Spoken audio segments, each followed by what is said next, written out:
कोणतं काम आपल्याला हवाली केले आणि कोणता धनी आहे ह्या देवाने आपला हे देहगाव आपल्याला अर्पण केले, फुकट दान दिला बरं काय.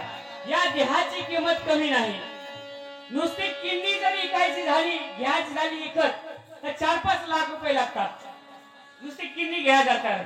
मग एका किडनीला जर 4-5 लाख असेल द्यावं लागत असेल तर एवढ्या देहाची किंमत काय आहे. म्हणून एकनाथ महाराज म्हणतात एवढा मोठा देह आपल्याला फुकट दिलाय देवाने आणि आपण कर्म चांगले केले तर आपलं हे देहगाव चांगला राहते. नाहीतर काय होते म्हणतात, हाय गाव असता वस पडले घर असता जळून गेले. गाव असता वस पडले घर असता जळून गेले. गाव असता वस पडले घर असता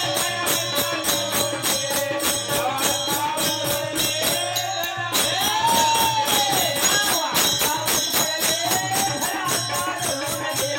गाव असता वस पडले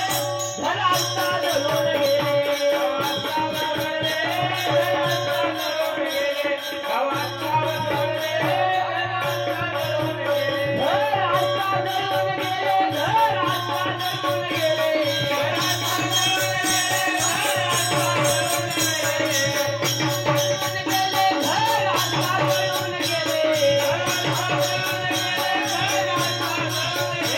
गाव असता वस पडले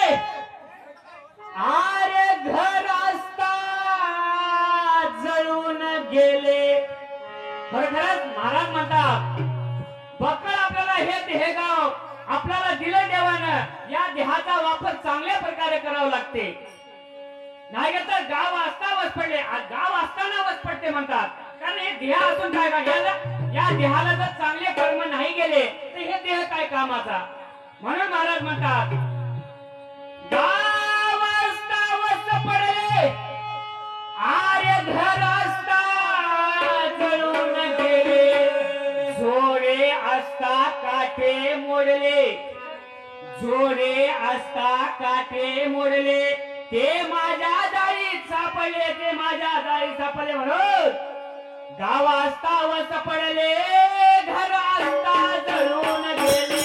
गाव असता वस पडले घर असता जळून गेले. गाव असता वस पडले घर असता जळून गेले. गाव असता वस पडले गाव असता वस पडले घर असता जळून गेले. गाव असता वस पडले घर असता जळून गेले. गाव असता वस पडले घर असता जळून गेले. गाव असता